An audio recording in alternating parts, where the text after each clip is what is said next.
Othello. I hate the Moor, and it is thought abroad that twixt my sheets he's done my office. Cassio's a proper man.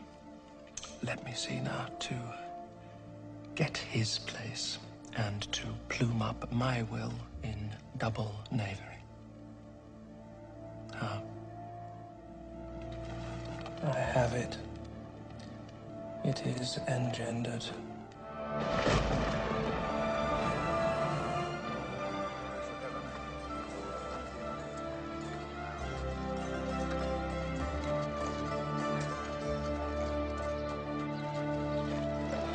Very good.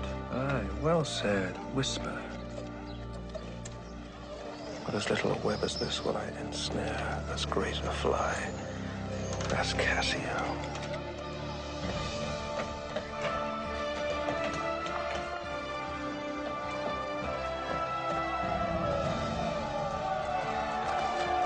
I think of all the Shakespeare stories, this is the most suitable to screen because it has a thriller quality, it has a passion, and the plot which keeps twisting and turning all the way to the end. This film is an erotic thriller, so it has passion and pace. Those are the two ingredients that I'm trying to bring to it.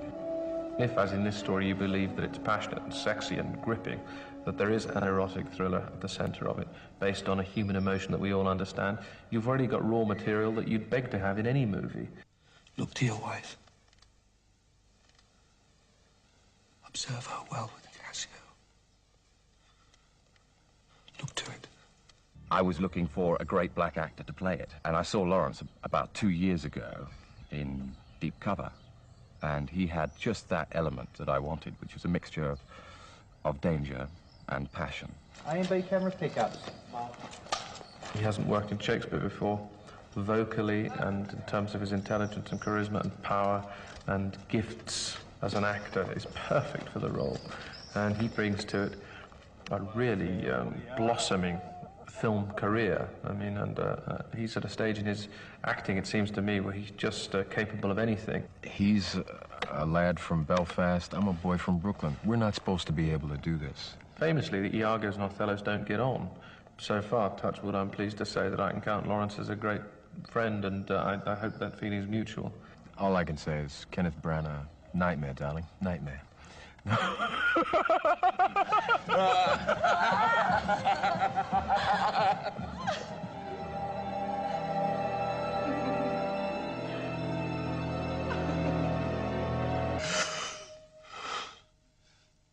The first thing that one should understand is that it is an honor to play this part, regardless of one's race or culture or creed.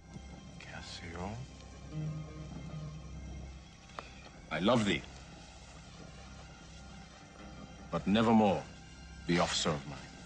What is the matter, dear? Look, if my gentle love be not raised up, I'll make thee an example.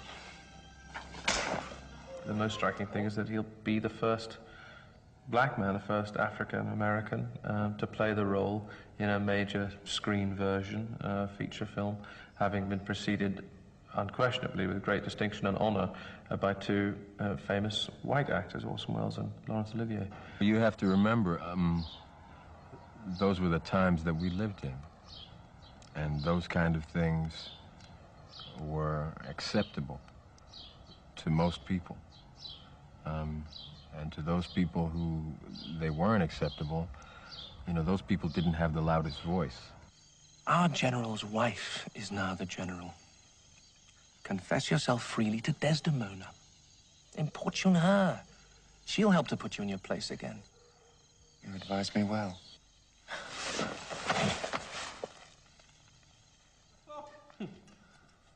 Our general cast us thus early for the love of his Desdemona. Love of his Desdemona. And that is not therefore... He was one of the first cast in my mind when I was assembling the team, because for me he has that quality for the character that very few English actors have.